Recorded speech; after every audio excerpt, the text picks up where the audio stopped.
Welcome my dear students. आता आपण जर्नलचाच पुढचा पार्ट बघणार आहोत. What is journalising? Journalising is a process of entering the transactions in a journal. Actual जे transaction आपण लिहितो ना त्याला म्हणायचं जर्नलायझिंग. सो एंट्रीचं जर्नलायझिंग केलं का? इज द एंट्री जर्नलाइज्ड असं विचारतात. म्हणजे काय तर actual process of entering the transaction in a journal is called as journalising. हे तुम्हाला का सांगते मी? तुम्हाला वन सेंटेन्स आन्सर किंवा फिल इन द ब्लँक्स वगैरे मध्ये विचारतात ट्रू ऑर फॉल्स म्हणून. हे एक एक वाक्याचे सगळे महत्वाचे ते लक्षात ठेवायचे. सो जर्नलायझिंग म्हणजे काय कळलं. आता स्टेप्स ऑफ जर्नलायझिंग. आपल्याला जर्नल एंट्री करायची आहे ना, तर आपण मागच्या लेक्चर्स मध्ये पाहिलेले आपण एक टेबल तयार करायचो, ट्रान्झॅक्शन बघायचं, इफेक्ट बघायचं, त्याच सगळ्या स्टेप्स आहेत. त्या म्हणजे काय? सो फर्स्ट स्टेप काय? Source document. जोपर्यंत तुमच्याकडे सोर्स डॉक्युमेंट नसतं त्याच्या बेसिसवरच एंट्री करायची असते. सो सोर्स डॉक्युमेंट नसेल तर एंट्री करायची नाही. कंपल्सरीली सोर्स डॉक्युमेंट तुमच्याकडे पाहिजे. ती कोणती कोणती अकाउंटिंग डॉक्युमेंट्स असतात आपण ऑलरेडी बघितलेले आहे.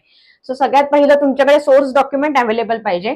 सेकंड आहे ट्रान्झॅक्शन आयडेंटिफाय करायचे. कोणतं ट्रान्झॅक्शन आहे? परचेस ट्रान्झॅक्शन केलंय, सेल्सचं ट्रान्झॅक्शन केलंय का, एक्सपेन्सेस कोणते केलेले आहेत, सॅलरी पे केली आहे, रेंट पे केलाय, काय आहे नक्की. सो तुम्हाला ट्रान्झॅक्शन आयडेंटिफाय करायचंय. ट्रान्झॅक्शन आयडेंटिफाय झाल्यानंतर ascertain the two aspects.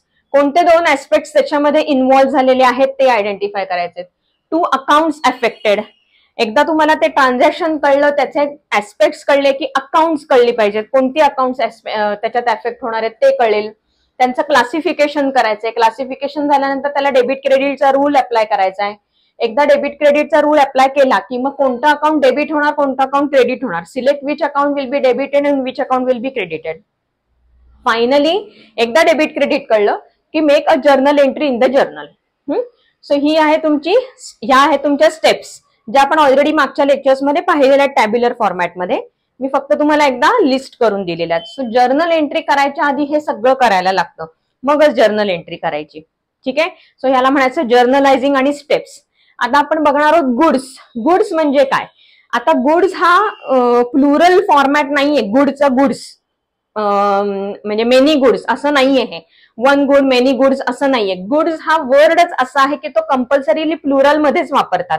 So goods म्हणजे काय? Goods means the actual material handheld in a business. कोणत्याही बिझनेसमध्ये जे ऍक्च्युअल फिजिकल मटेरियल हँडल होतं, परचेस केलं. काय परचेस केलं? रॉ मटेरियल परचेस केलं. किंवा ट्रेडिंग करणारा माणूस आहे. मी कायम तुम्हाला एक्झाम्पल माझ्या या पेनचं देते किंवा मार्करचं देते. सो मार्कर मी विकत आणला आणि मी दुसरीकडे विकतीये. सो माझ्यासाठी हे गुड्स आहेत. कळलं? So actual real material which is handled in a business is called as goods. For example purchases, sales वगैरे. Goods may be raw material, consumables, finish goods. गुड्सचा फॉर्मॅट काहीही असू शकतो. In any format goods may occur in the business. According to the type of the transaction goods account is classified. प्रत्येक वेळेला goods account म्हणजे परचेसेसला सुद्धा goods account, सेल्सला सुद्धा goods account असं नाही करायचं. गुड्स अकाउंट कोणत्या कोणत्या फॉर्मॅटमध्ये किंवा नावं कशी बदलतील goods अकाउंटची?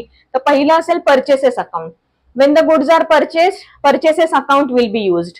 Cells account obviously when the goods are sold, sales account will be used. Purchase return account, जे परचेस केले ते समजा आपण रिटर्न केलं by any reason, purchase return account तयार करायचं. सेल्स रिटर्न अकाउंट, सेल केलेले गुड्स कस्टमरनी परत केले, सेल्स रिटर्न अकाउंट. हे दोन्ही सगळी गुड्सच अकाउंट आहेत. आपण गुड्सचं हँडलिंगच बघतोय. आता the common reasons for returning the goods, purchase return असू देत किंवा सेल्स रिटर्न असू देत. आपण परचेस केलंय सप्लायर कडनं आणि आपण ते रिटर्न करतोय, ऑर आपण सेल केलंय कस्टमरला आणि कस्टमर ते रिटर्न करतोय. तर ते जे रिटर्न येतं किंवा आपण देतो त्यांची रिझन्स काय असू शकतात? Common reasons. Not according to the sample. आपल्याला जे सॅम्पल परचेस करायच्या आधी सप्लायरनी दाखवलं होतं की ह्या सॅम्पल प्रमाणे आम्ही देऊ आणि त्या सॅम्पल प्रमाणे ऍक्च्युअल मटेरियल सप्लाय झालं नाही तर ते आपण रिटर्न करणार. डॅमेज इन ट्रान्झिट, डॅमेज झाले. ट्रान्झिट म्हणजे ट्रान्सपोर्ट. ट्रान्सपोर्टमध्ये जर ते डॅमेज झालं असेल तर ते रिटर्न करू आपण, कारण आपल्याला त्याचा काहीच उपयोग नाहीये. इन्फिरियर क्वालिटी, क्वालिटी चांगली आली नाही. एक एक पीस चांगला बनवला पण 100 पीसेस बनवायला गेल्यानंतर क्वालिटी हॅम्पर झाली. डिफेक्टिव्ह पीस आलाय. आपण कापड घ्यायला जातो ना, कोणतंही मटेरियल घ्यायला जातो, कपडे घ्यायला जातो, मार्केटमध्ये गेल्यानंतर कपडे जर डिफेक्टिव्ह कळले आपल्याला, घरी आल्यानंतर घडी उघडून बघितल्यानंतर शर्टला डाग पडला असं कळलं किंवा काहीतरी झालंय, भोग पडले असं कळलं तर आपण वापरू का? तो नाही. डिफेक्टिव्ह पीस परत देऊ. क्वांटिटेटिव्ह मिसमॅच, 100 ऑर्डर केले होते, 200 आले, 150 आले, तर ते वरचे आपण ऑर्डर नाही केलेले ना, आपण त्याचे पैसे का द्यायचे, म्हणजे एक्सेस आलेले ते रिटर्न करूयात. So quantitative mismatch. Delay in supply, आपल्याला अर्जन्सी होती, एका पर्टिक्युलर डेडलाईन होती आपल्याला, त्याच्या आधी आपल्याला मटेरियल हवं होतं, सप्लायरनी त्याच्यानंतर दिलं आपल्याला, तोपर्यंत आपला डिस्पॅच दुसरीकडनं मटेरियल घेऊन झाला पण होता, मग हे काय करायचं घेऊन म्हणून परत पाठवलं. So delay in supply. अशी बरीच रिझन्स असू शकतात, प्रत्येक बिझनेसशी रिलेटेड रिझन बदलू शकतं. मी कॉमन रिझन्स दिलेत जी परचेस रिटर्न आणि सेल्स रिटर्न दोघांनाही ऍप्लिकेबल आहेत. मग आपण गुड्सचं अजून कुठलं अकाउंट ओपन करू शकतो, goods withdrawn by the proprietor account. Proprietor, he is the owner of the business, he has withdrawn the goods from the business for his personal use. मग कोणतं अकाउंट ओपन करणार, goods withdrawn bye proprietor. Goods distributed as free sample, नवीन product design केलेला आहे, त्या प्रॉडक्टचे sample pieces बनवून आपण advertisement म्हणून डिस्ट्रीब्यूट केले, फ्री डिस्ट्रीब्युशन केलं. So goods distributed as free sample. Goods destroyed by fire or theft, आपण स्टोअरमध्ये गुड्स ठेवलं होतं, तिथे चोरी झाली म्हणा किंवा आग लागली, त्याच्याने आपलं जर काही लॉस झालेला आहे ते गुड्स डिस्ट्रॉय झाले. सो ते goods destroyed by fire or theft हे जे अकाउंट आहे ते आपण करू शकतो. गुड्स लॉस्ट इन ट्रान्झिट, आपण सप्लाय करतोय गुड्स कस्टमरला आणि ड्युरिंग द ट्रान्झिट ते goods are lost, damaged in transit, इथे दोन्ही असू शकतं, गुड्स डॅमेज्ड इन ट्रान्झिट पण असेल, गुड्स लॉस्ट इन ट्रान्झिट पण असेल, काही असू शकतो. सो ही जी मी आता अकाउंट तुम्हाला 8 सांगितली आहेत, ही अकाउंट्स रिलेटेड टू गुड्स आहेत. आता इथे मी तुम्हाला रेंट अकाउंट, सॅलरी अकाउंट वगैरे नाही सांगितलेलं.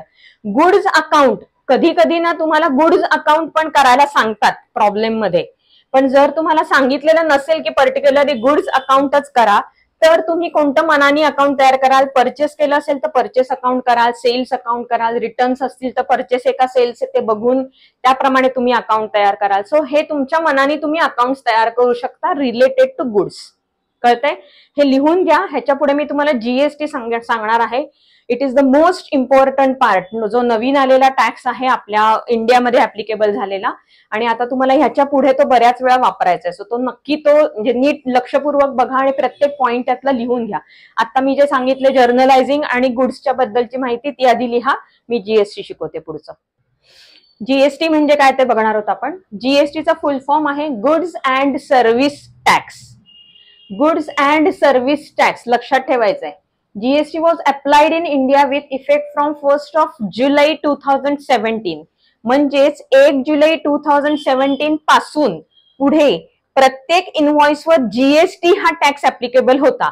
मग 1 जुलै 2017च्या आधी मॅन्युफॅक्चरर्स, ट्रेडर्स कोणते कोणते टॅक्सेस वापरत होते जे जीएसटी मध्ये क्लब झाले, मर्ज झाले. So goods GST serves as the purpose of one nation one tax. One nation one tax म्हणजे काय, एका नेशन मध्ये एकच टॅक्स ऍप्लिकेबल असेल all over India. All over India एकच टॅक्स ऍप्लिकेबल असेल. तो कोणता होता, जीएसटी. आता जस्ट तुमच्या इन्फॉर्मेशन साठी सांगते, तुम्हाला जस्ट क्युरिओसिटी असेल तर. जीएसटी ह्याच्या आधी म्हणजे इफेक्टिव्ह डेट जरी 1 जुलै 2017 असली ना तरी त्याच्या आधी एक 3-4 वर्ष त्याचं वर्किंग सुरू होतं. मग प्रत्येक स्टेटनी कसं ऍप्लिकेशन होतं जीएसटीचं, प्रत्येक स्टेटनी तो ऍक्सेप्ट करायला पाहिजे, अलाउ करायला पाहिजे त्यांच्या स्टेटमधल्या कंपनीजना तो वापरण्यासाठी. सो प्रत्येक स्टेटनी जर त्याला कन्सेंट दिली तरच तो जीएसटी ऍप्लिकेबल करता आला असता. इनिशियली 6 स्टेट्सनी त्याला कन्सेंट दिली नव्हती. तरी सुद्धा जीएसटी ऍप्लिकेबल करायचा असेल तर सगळ्यांना कन्व्हिन्स करून 2 स्टेटनी सगळ्यात शेवटी 1 जुलै 2017ला 2 स्टेटनी अजूनही ते कन्सेंट दिली नव्हती, पण नंतर त्या 2 स्टेटनी सुद्धा कन्सेंट दिली. सो आता ओव्हरऑल सगळीकडे आपण जीएसटी वापरू शकतो. म्हणजे वन नेशन वन टॅक्स आता आला. तेव्हा जेव्हा 2 स्टेटनी कन्सेंट दिली नव्हती त्यावेळेला जर त्या पर्टिक्युलर स्टेटची काही ट्रान्झॅक्शन करायचं असेल तर जुने जे टॅक्सेसचा टाईप होता म्हणजे एक्साइज ड्युटी, सर्व्हिस टॅक्स वगैरे ते ऍप्लिकेबल होते त्या पर्टिक्युलर स्टेटला ट्रान्झॅक्शन करण्यासाठी. बाकी सगळेजण जीएसटी वापरायचे. पण आता सगळं नेशन एका जीएसटीच्या अंडर आलेलं आहे. ही एक ऍडिशनल इन्फॉर्मेशन आहे, तुम्हाला काय कुठे विचारणार नाहीये. So GST serves the purpose of one nation one tax. तुमच्या इन्फॉर्मेशनसाठी अजून एक गोष्ट सांगते, बाहेरच्या देशांमध्ये फॉर एक्झाम्पल इंग्लंडमध्ये किंवा अमेरिकेमध्ये सुद्धा ना एकच टॅक्स 30% टॅक्स असतो. 30% टॅक्स म्हणजे जे काही तुम्हाला इन्कम मिळेल ना, त्या इन्कम मध्ये 30% टॅक्स भरून मोकळं व्हायचं.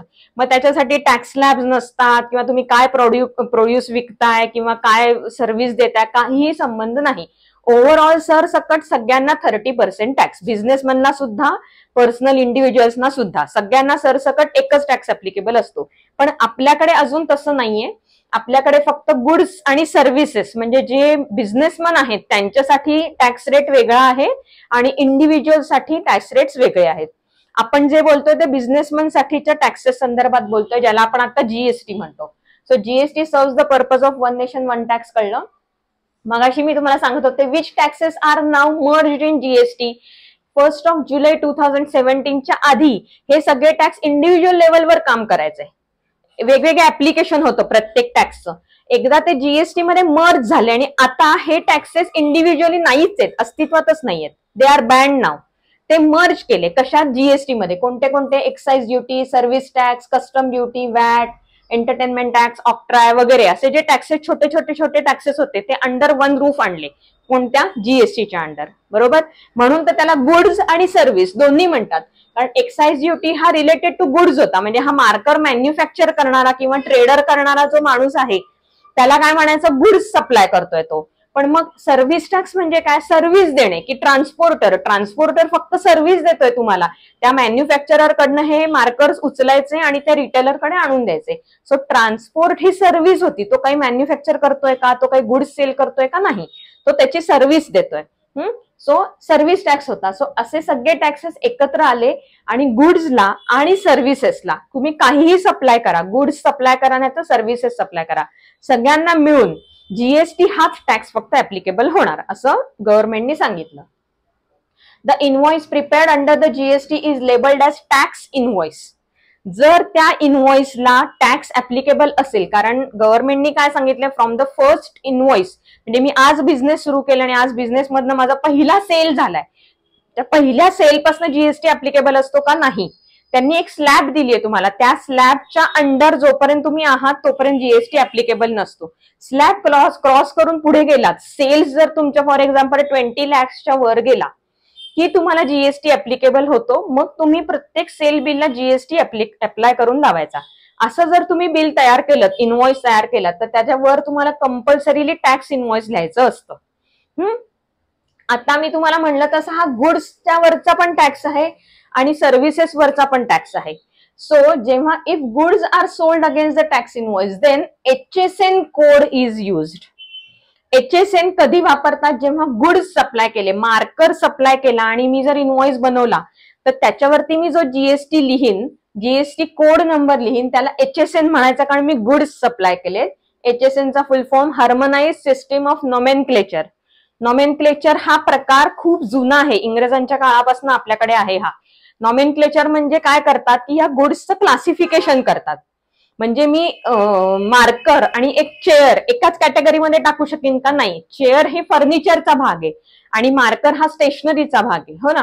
सो त्यांनी काय केलं, जीएसटी मध्ये, म्हणजे जीएसटी अप्लाय करायच्या आधी किती अभ्यास केला असेल बघा. क्लासिफिकेशन केलं की किती प्रकारचे गुड्स भारतभरात प्रोड्यूस होतात, त्या प्रोड्यूस होणाऱ्यांची एक मोठी कॅटेगरी, त्याचे सब कॅटेगरीज आणि अजून सब कॅटेगरीज, अशा 3 सेक्शन्स प्रत्येकाचे सब क्लासिफिकेशन्स बनवले आणि त्याचं कॉम्बिनेशन करून हा HSN कोड बनवला. HSN कोड हा हार्मोनाइज सिस्टीम ऑफ नॉमेनक्लेचर. नॉमेनक्लेचरचा अर्थ हायरार्की, एकाच्या खाली एक, त्याच्या खालचं सब क्लासिफिकेशन, त्याच्या खालचं सब क्लासिफिकेशन, ह्याला म्हणायचं नॉमेनक्लेचर.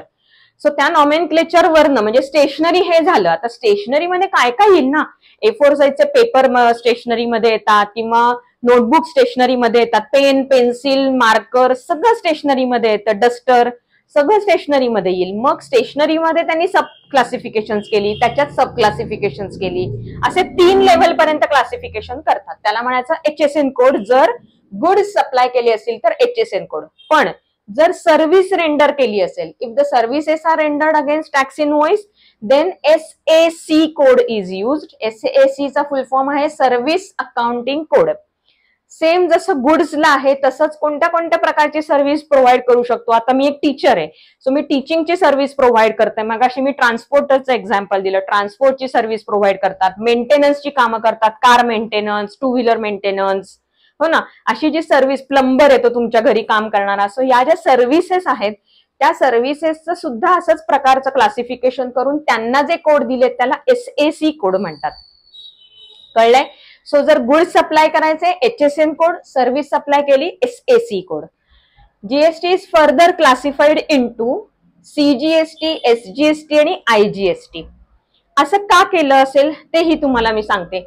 मी तुम्हाला पहिल्या लेक्चरमध्ये सांगितलं होतं, मला असं माहित नाही तुम्ही पहिलं लेक्चर माझं बघितलंय की नाही, पण मी तुम्हाला हे सांगितलं होतं की जे तुम्ही 11वी पासून शिकता ना, हे तुम्हाला प्रॅक्टिकली जेव्हा तुम्ही ऍक्च्युअल अकाउंटंट म्हणून किंवा अकाउंटिंगच्या क्षेत्रात काम करणार असाल ना, तर ह्याचा उपयोग होतो. म्हणून मी ही ऍडिशनल इन्फॉर्मेशन तुम्हाला सतत देत असते. तुम्हाला बुकमध्ये हे कुठेही नाहीये, पण मुद्दाम मी सांगते तुम्हाला की CGST आणि SGST म्हणजे काय, सेंट्रल GST आणि स्टेट GST.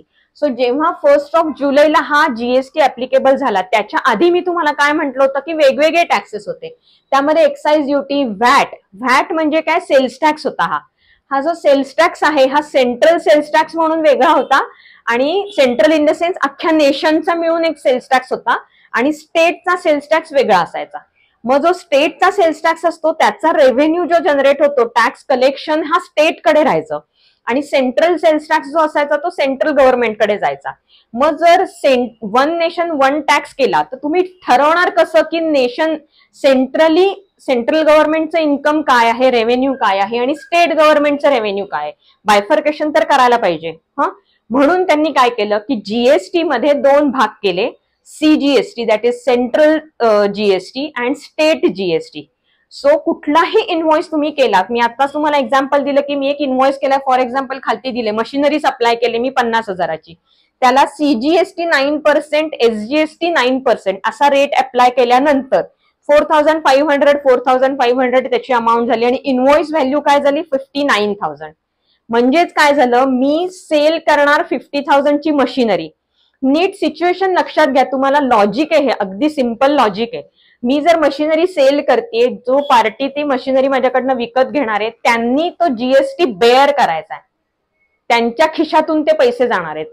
सो 50,000ची मशिनरी घेतली, GST 4,500 प्लस 4,500, म्हणजे टोटल त्यांनी मला किती व्हॅल्यू द्यायची, 59,000. सो ऍज अ सेलर माझ्याकडे कलेक्शन किती झालं, 59,000. मग मी आनंदात राहायचंय का माझ्या 50च्या ऐवजी 59,000 मिळाले? नाही. हे जे वरचे 9,000 आहेत ना, हे मला ऍज अ टॅक्स मिळालेले आहेत. लक्षात घ्या, ऍज अ टॅक्स. त्या टॅक्स मी काय करणार आहे, 4,500 मी सेंट्रल गव्हर्नमेंटला नेऊन देणार, आणि 4,500 मी स्टेट गव्हर्नमेंटला नेऊन देणार. म्हणजे त्या दोघांना त्यांचा रेव्हेन्यू मिळाला. माझं काम काय आहे, त्यांच्याकडनं कलेक्ट करायचं आणि ह्यांना द्यायचं. तेवढीच अमाऊंट. माझ्या खिशातनं काही जात आहे का नाही, माझा काही लॉस आहे का नाही. मला माझे 50,000 मिळाले, ते मी माझ्याकडेच रिटेन करणार, ते मी कोणाला देणार नाही. पण त्याच्यावर जो टॅक्स होता तो गव्हर्नमेंटचा टॅक्स आहे, हो की नाही. सो 4,500 सेंट्रल गव्हर्नमेंटला द्यायचे, 4,500 स्टेट गव्हर्नमेंटला द्यायचंय. आता ज्या वेळेला GST अप्लाय झाला त्याच्या वेळेला असं डिस्क्रिमिनेशन केलं का, सेंट्रल गव्हर्नमेंटला जास्त पैसे, स्टेट गव्हर्नमेंटला कमी पैसे. आता गोवा एवढूच स्टेट आहे, पण त्याला सुद्धा सेम रेट आहे.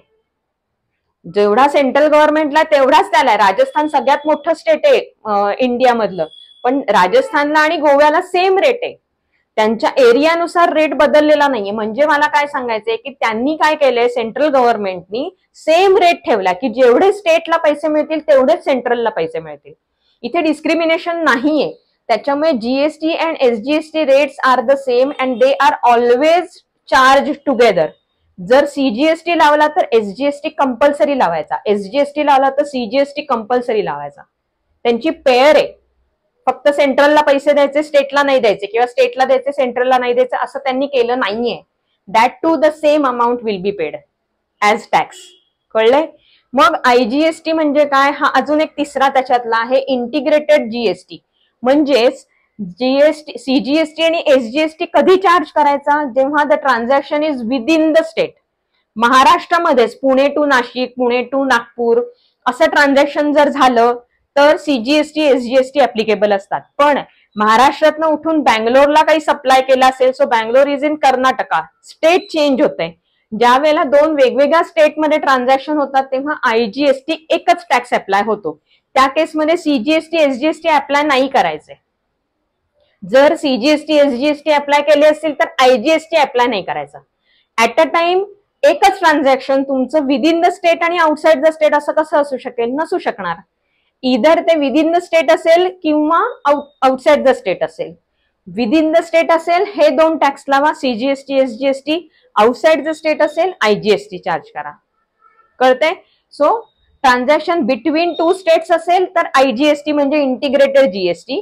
ट्रान्झॅक्शन विदिन द स्टेट असेल CGST plus SGST. CGST, SGST rates are the same. They are always charged together. When IGST is charged, CGST, SGST are not charged. आणि vice versa. एक्झाम्पल दिले मी 50,000 वरती 99% CGST, SGST आणि invoice value. कळलंय? Basic idea आली तुम्हाला GST म्हणजे काय असतं. आता मी हे जे रेट्स दिलेत ना इथे 9%, 9%, याला 18% रेट पण जीएसटी ऍट 18% असं म्हणतात. जीएसटी ऍट 18% म्हणजे सीजीएसटी 9, एसजीएसटी 9. कळलं? असे किती कॅटेगरीज आहेत जीएसटीच्या, टॅक्सेसच्या, ते मी आता तुम्हाला शिकवणार आहे. हे तुम्ही आधी लिहून घ्या. प्रत्येक पॉइंट महत्वाचा आहे आणि हे तुम्हाला आयुष्यभर उपयोगी पडणार आहे. सो नीट समजून घ्या. नाही समजलं परत परत बघत जा. जीएसटीचे रेट्स बघणार आहोत आपण. खूप महत्वाचे आहेत हे दोन्ही, जीएसटी आणि जीएसटीचे रेट्स. नीट लक्षपूर्वक ऐका, लिहून ठेवा आणि रिवाइज करत राहा. सो जीएसटीच्या रेटमध्ये मी आता कॉलम्स काय काय केलेत बघा. Type of GST, percentage, sub classification, goods कोणते कव्हर होतात आणि सर्व्हिसेस कोणत्या कव्हर होतात.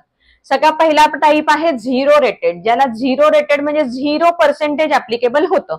तर 0% ऍप्लिकेबल होत असेल तर सब क्लासिफिकेशन जे सीजीएसटी आणि एसजीएसटी मध्ये होणार आहे ते 0-0 मध्येच होणार. टॅक्सेस अप्लाय नाहीच आहेत त्याला. मग असे कोणते गुड्स आहेत ज्याला टॅक्सेस अप्लाय होत नाहीत? तर एसेन्शियल गुड्स, जे आपल्या जगायला लागतातच कंपल्सरी. आता तुम्ही म्हणाल मोबाईल हा जगायला लागत नाही. अन्न, वस्त्र, निवारा हे जे आणि एज्युकेशन हे जे आपण म्हणायचो ना, जे आपल्याला शाळेत शिकवलेले आहे. सो आणि हेल्थ, या 5 गोष्टी ज्या आपल्या आहेत या आपल्याला एसेन्शियल गुड्स मध्ये मोडतात. So milk, food grains, fruits, vegetables ह्याला 0% रेट आहे. तुम्ही जिथून दूध विकत घेता त्यांना जीएसटी ऍप्लिकेबल नाहीये. आणि सर्व्हिसेस कोणत्या? Agricultural service, charitable trust, public libraries, education, health, schools यांना जीएसटी ऍप्लिकेबल नाहीये. ठीक आहे? पर्टिक्युलरली स्कूल्समध्ये काही सर्व्हिसेस ना ऍप्लिकेबल आहे ज्या एज्युकेशनशी रिलेटेड नसतील, पण एज्युकेशनशी रिलेटेड असेल तर त्याला जीएसटी ऍप्लिकेबल नसतो. सो हे तुमचं एसेन्शियल्स मध्ये झालं. एज्युकेशन, हेल्थ, अन्न, वस्त्र, निवारा. Secondly low rated 5%. 5%चं क्लासिफिकेशन इक्वल होतं 2.5, 2.5. सो 2.5% सीजीएसटीला, 2.5% एसजीएसटीला.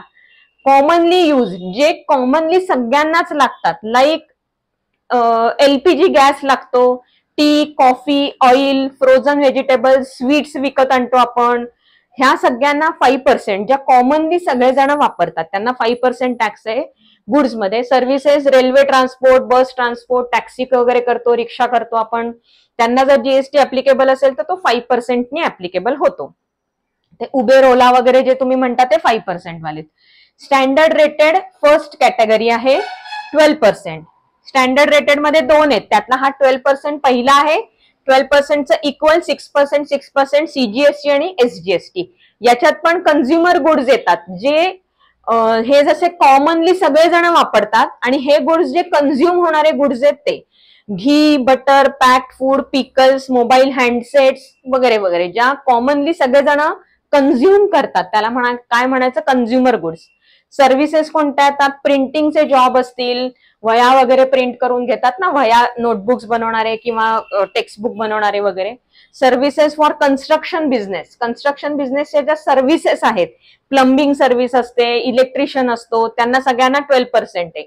गेस्ट हाऊसेस असतात, गव्हर्नमेंटची गेस्ट हाऊसेस वगैरे असतील तर त्यांना 12% आहे. हा standard rated first category. Standard rated second category 18% ची आहे, ती 9% प्लस 9%. 18% मोस्ट ऑफ द सर्व्हिसेस सगळ्या 18% मध्ये येतात. पुन्हा consumer goodses like computer, printer, perfumes, metal items, ह्याच्यात लिस्ट खूप मोठी आहे कारण हे कॉमनली युज्ड आहेत दोन्ही, त्याच्यामुळे भरपूर मोठी लिस्ट आहे. Consumer services, catering service, maintenance contract, share broker, commission agents, खूप मोठी लिस्ट आहे. म्हणजे जवळपास जेवढ्या सर्व्हिसेस असतील 90% ऑफ द सर्व्हिसेस 18%च्या कॅटेगरीमध्ये मोडतात. सो हा झाला स्टँडर्ड रेटेड 2. आता हायली रेटेड लास्ट आहे यातला हायली रेटेड जो 28% आहे, मॅक्सिमम आहे हा. 14% प्लस 14% सीजीएसटी एसजीएसटी डिव्हिजन आहे. आता ह्याच्यात काय कव्हर होतं? Luxury items. लक्झरी आयटम्स म्हणजे असे आयटम्स ज्यांची माणसाला गरज नसते पण लक्झरी म्हणून ते घेतात. असे कोणते आयटम्स आहेत? कार आहे, इलेक्ट्रिकल गॅजेट्स घरात आपण वापरतो ती, पान मसाला, गरज नाहीये पण तरी लोक विकत घेतात, असे हे लक्झरी आयटम्स. आणि सर्व्हिसेस मध्ये 5 स्टार हॉटेलचं अकोमोडेशन, रेस कोर्स मध्ये जातात, कसिनो मध्ये जातात, थीम पार्क्स, गेमिंग झोन्स, ह्या सगळ्या लक्झरीच्या गोष्टी आहेत. गरज नसते पण लक्झरीच्या गोष्टी आहेत, ज्या हायली रेटेड मध्ये कव्हर केल्या जातात. हा खूप महत्वाचा पॉइंट आहे. आता मी तुम्हाला सांगितलं तसं सीजीएसटी आणि एसजीएसटी मध्ये हे बेसिक डिव्हिजन आहे. बेसिक रेट्स काय आहेत? 0, 5, 12, 18 आणि 28. 5चं अर्ध अर्ध, 12चं अर्ध अर्ध असं सीजीएसटी एसजीएसटी मध्ये डिवाइड होतं.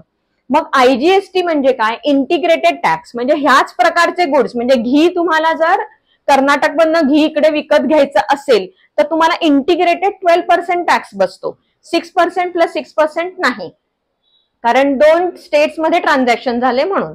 इंटरस्टेट ट्रान्झॅक्शनला इंटिग्रेटेड, ह्याला इंटिग्रेटेड म्हणायचं ज्याची डिव्हिजन नाही झालीये. सो हा इंटिग्रेटेड टॅक्स ऍप्लिकेबल आहे. म्हणजे हेच गुड्स पण तुम्ही 2 स्टेट्स मध्ये ट्रान्झॅक्शन केलं विदिन 2 स्टेट्स तर हा टॅक्स ऍप्लिकेबल आहे ऍज आयजीएसटी. आणि विदिन द स्टेट, महाराष्ट्रात तुम्ही घी विकलं तर तुम्हाला 6+6% हा टॅक्स ऍप्लिकेबल आहे, सीजीएसटी आणि एसजीएसटी. कळतंय? सो हे सगळे जे बेसिक ट्रान्झॅक्शनचे रेट्स आहेत ना जीएसटीचे, हे लक्षात ठेवा. ह्याच्याप्रमाणेच आता आपल्याला पुढे जर्नल जेव्हा आपण करू, जर्नलमध्ये एंट्री करताना जिथे जीएसटी ऍप्लिकेबल असेल त्याची एंट्री कशी करायची हे मी तुम्हाला त्या वेळेला शिकवीन. हा आपला बेस सगळा शिकून झालाय. आता ऍक्च्युअल आपण जर्नल एंट्री पुढच्या लेक्चर पासून बघणार आहोत. बेस काय काय झाला ते एकदा आतापर्यंतची लेक्चर्स पुन्हा एकदा नीट बघा. जर्नल सुरू करायच्या आधी इथपर्यंत सगळं वाचून ठेवा. नेक्स्ट लेक्चर पासून आपण जर्नल सुरू करणार आहोत, मिस करू नका. आतापर्यंत एवढं शिकवून झालेलं पुन्हा एकदा वाचा, मग जर्नल सुरू करते. तोपर्यंत टाटा.